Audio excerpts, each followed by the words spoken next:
है army soldiers, जय हिंद मेरे वीरों। एक बार फिर से आप सभी सोल्जर्स का वेलकम, स्वागत। दोस्तों, आर्मी एग्जाम 2026 को लेकर प्यारे से मॉक टेस्ट चल रहे हैं। GK, science, math. Mock test number आज 7 नंबर रहने वाला है जीके का। टोटली 15 प्रश्न मिलने वाले हैं पिछले पेपर के आधार पर। बहुत ही प्यारे प्यारे प्रश्न दोस्तों। इन प्रश्नों में से कितने प्रश्नों के आप सही जवाब दे पाते हो जरूर बताइए मुझे। और मेरे वीरे, बहुत ही शानदार से आपका ऐप पर भी क्लासें चल रही है, वो भी आपको बताऊंगा किस तरह से आप वहां पर भी पढ़ सकते हो। ठीक है जी। आज का पहला प्रश्न आपके सामने स्क्रीन पर ये रहा। दोस्तों, प्रश्न पूछा है, भारत किस प्रकार का देश है? बहुत ही प्यारा। दोपहर के 1 बज चुके हैं और ये आपकी जीके की क्लास आती है। इसके बाद साइंस की आएगी, फिर मैथ की आएगी। तो भारत किस प्रकार का देश है? दोस्तों, भारत द्वीपीय, प्रायद्वीपीय, स्थलरूढ़ या रेगिस्तानी। आप सबको पता है प्रायद्वीपीय मतलब 3 ओर से जल से घिरा हुआ। बिल्कुल ऑप्शन आपका बी बनता है गुरुजी। कैसे? यदि मैं बात करूं दोस्तों भारत के दक्षिण भाग की बात करूं तो यहाँ पर क्या है? बंगाल की खाड़ी है। ठीक है जी। तो बंगाल की खाड़ी से गिरा हुआ है। बंगाल की खाड़ी। इधर इधर दोस्तों अपना अरब सागर क्या है गुरुजी? अरब सागर से गिरा हुआ है। अरब सागर से गिरा हुआ नीचे आ गया दोस्तों आपका कौन सा? हिंद महासागर। ठीक है, हिंद महासागर। तो अपन कह सकते हैं सोल्जर्स कि भारत तीनों ओर से समुद्र से घिरा हुआ है। भारत तीनों ओर से समुद्र से घिरा हुआ है, मतलब प्रायद्वीपीय देश है। ओके, बहुत ही प्यारा प्रश्न। अगला दूसरा प्रश्न आपके बीच ही रहा। चुनाव आयोग से संबंधित अनुच्छेद कौन सा है? Very very important. पिछला पेपर जो दोस्तों आपका जुलाई 2025 में हुआ था, उसमें यह प्रश्न पूछा गया है। चुनाव आयोग से संबंधित अनुच्छेद कौन सा है? चुनाव आयोग, वर्तमान में चुनाव आयोग दोस्तों ज्ञानेश कुमार है। पहले चुनाव आयोग दोस्तों शिवकुमार सेन थे, आपको याद रखना है। प्रथम चुनाव आयोग के अध्यक्ष, प्रथम अध्यक्ष आपको यदि पूछे चुनाव आयोग के प्रथम अध्यक्ष, तो आप सबको बताना है कि शिवकुमार सेन है। गुरुजी कौन है? शिवकुमार सेन है। इलेक्शन कमीशन की बात हो रही है, चुनाव आयोग की बात हो रही है, तो आप सबको दोस्तों ये भी पता होना चाहिए कि जो अपना ये चुनाव आयोग है, ये गुरुजी इसका हेडक्वार्टर कहां पर है? तो इसका दोस्तों HQ हेडक्वार्टर कहां पर हो जाएगा? दिल्ली में हो जाएगा दोस्तों। यदि दोस्तों आपको बात करें चुनाव आयोग की स्थापना कब होती है, तो 1 दिन पहले होती है। किससे 1 दिन पहले? जब संविधान लागू हुआ, यानी कि 26 जनवरी 1950 को लागू होता है। तो 25 जनवरी 1950 को दोस्तों अपने चुनाव आयोग, इलेक्शन कमीशन की स्थापना होती है। तो ये 324 हो जाएगा। ऑप्शन जिसने भी सी सोचा है बिल्कुल करेक्ट सोचा है। अगला प्रश्न देखो क्या पूछा है। भारत के पश्चिम में कौन सा समुद्र स्थित है? बहुत ही प्यारा प्रश्न, जल्दी से बता दीजिए, सोच लीजिए दोस्तों। अभी तो मैंने बताया था कि भारत के पश्चिम में कौन सा समुद्र स्थित है। आप सबको रखना है, ये अपना इंडिया है मेरे वीरे। तो इंडिया के या पर यदि मैं बात करूं, पूर्व में तो है बंगाल की खाड़ी, पश्चिम में क्या है गुरुजी? अरब सागर है। ऑप्शन यहाँ पर आपका ए करेक्ट हो जाएगा। अरब सागर मेरे वीरे करेक्ट हो जाएगा। ओके, अगला प्रश्न आपके बीच ये रहा। अगला प्रश्न देख लीजिए। तो यहाँ पर आपको करेक्ट हो गया दोस्तों। यहाँ पर अपना पूर्व में बंगाल की खाड़ी, पश्चिम में अरब सागर और दक्षिण में हिंद महासागर। क्लियर। अगला प्रश्न, भारत में सबसे लंबी तटरेखा। गुरुजी ज्योग्राफी के आज काफी प्रश्न लेके आए। हाँ जी, आप बोलते हो गुरुजी हिस्ट्री ज्योग्राफी के भी लिया करो। मैं तो बोलता हूँ भाई साहब स्टैटिक जी के पढ़ लो, जो मैंने 30 टॉपिक कराए वो पढ़ लो, बस उससे बाहर नहीं जाएगा। लेकिन फिर भी आप बोलते हो तो जी के हिस्ट्री से भी मेरे वीरे एक प्रश्न आपका बन सकता है।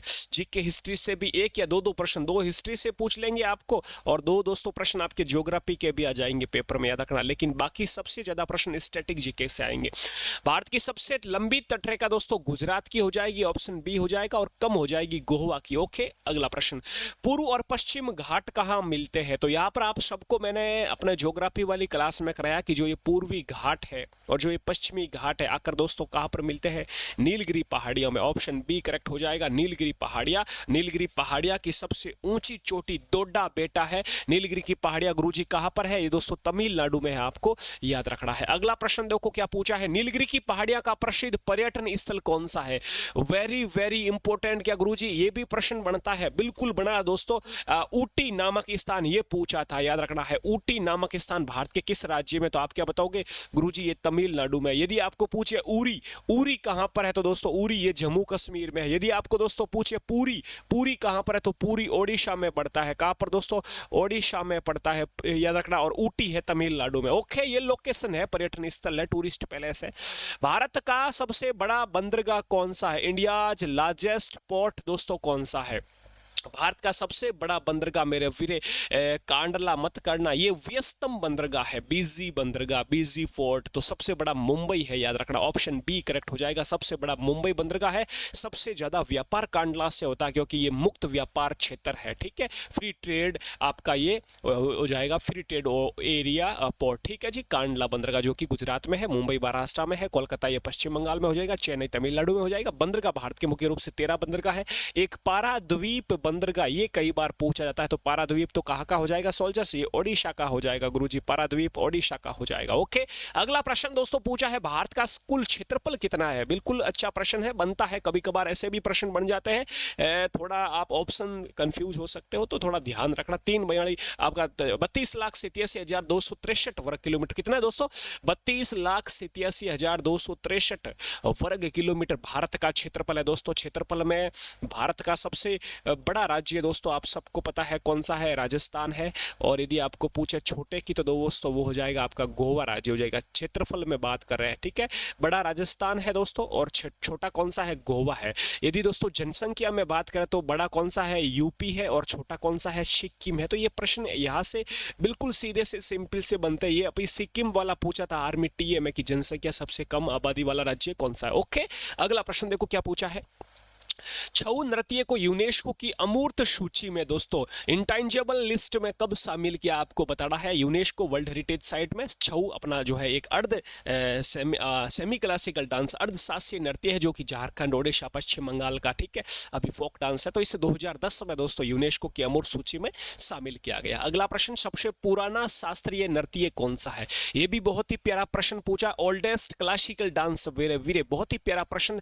सबसे पुराना दोस्तों भरतनाट्यम है जो कि कहाँ का है गुरुजी, तमिलनाडु का है। सबसे नया दोस्तों क्षत्रिय हो जाएगा।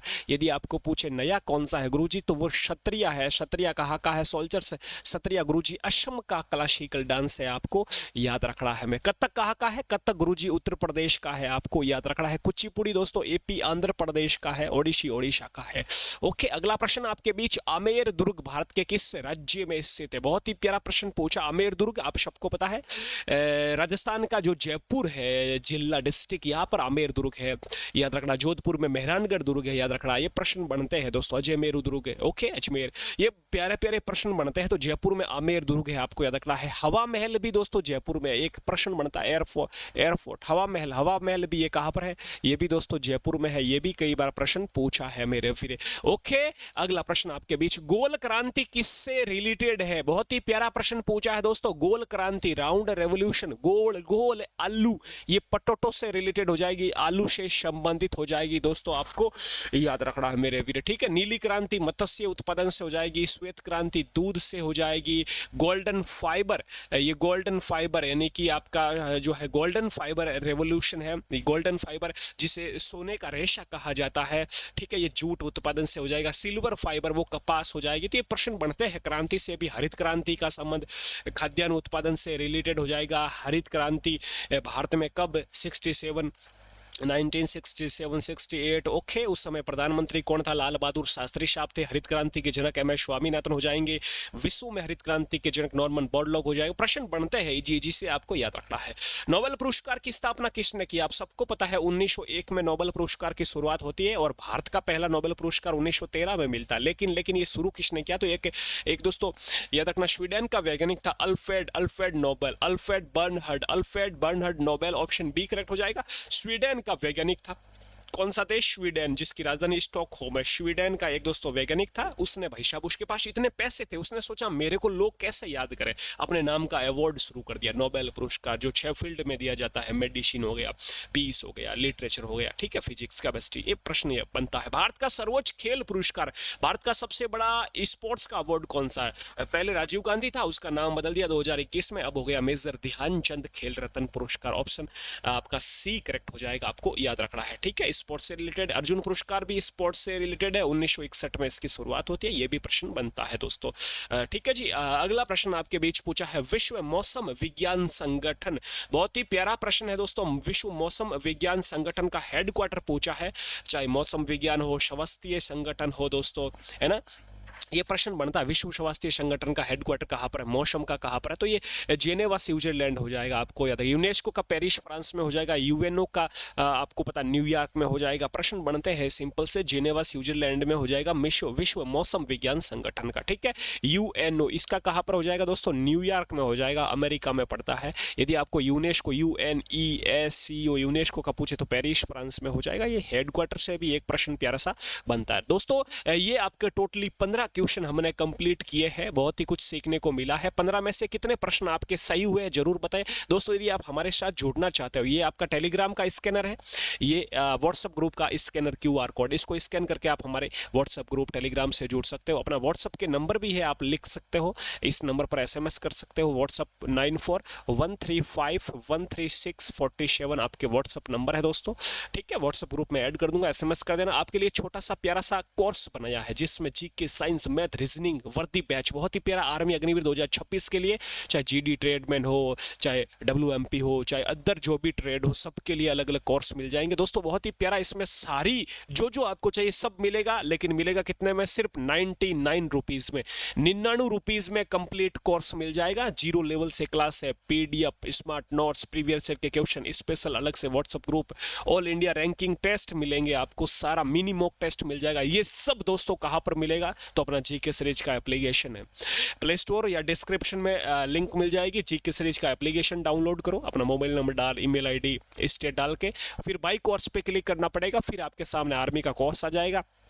कोर्स परचेज करने के बाद जैसे ही आप पे ऑनलाइन करोगे 99 रुपीज़, तो यहाँ पर आपका कंप्लीट कोर्स ओपन हो जाएगा। PDF, नोट्स, क्लासेस, सब कुछ मेरे वीरे, बहुत ही प्यारी प्यारी, ये देखो क्लासेस, संविधान से रिलेटेड, स्पोर्ट्स से रिलेटेड, ट्रॉफी वाली, ये सारी दोस्तों, साइंस हो गई, चाहे मैथ्स हो गई, चाहे मेरी ये मैं शानदार आपको हिस्ट्री पढ़ा रहा हूँ, ज्योग्राफी पढ़ा रहा हूँ, मस्त मस्त क्लासेस, सारा पूरा बैच कितने में, सिर्फ 99 में। तो अपना ऐप डाउनलोड कर लेना और ये कोर्स से पढ़ सकते हो। अगले मॉक टेस्ट में मिलते हैं कल 1 बजे। अपना ख्याल रखें। जय हिंद, जय भारत मेरे शूर वीरों।